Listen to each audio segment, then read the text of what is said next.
यह कहानी अकबर और बीरबल की है, जिसमें उनकी समझदारी और हाजिर जवाबी की मिसाल मिलती है। अनमोल मूर्खता। एक दिन अकबर के दरबार में एक व्यापारी आया और उसने अकबर को एक बहुत ही अनमोल हीरा भेंट किया। हीरा इतना सुंदर और दुर्लभ था कि दरबार के सभी मंत्री उसकी तारीफ करने लगे। अकबर ने उस हीरे को ध्यान से देखा और सोचा कि इस हीरे का असली मूल्य कितना होगा।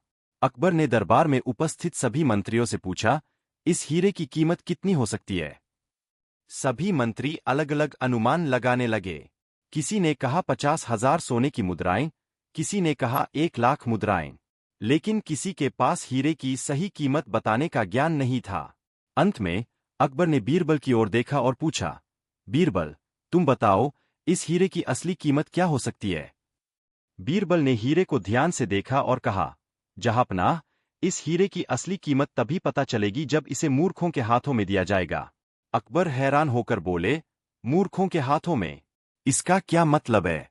बीरबल ने मुस्कुराते हुए कहा, जहांपनाह, जब इसे मूर्खों को दिखाया जाएगा तब ही इसकी असली कीमत का पता चलेगा, क्योंकि मूर्ख इसे सामान्य पत्थर समझेंगे और उसकी कोई कीमत नहीं बताएंगे।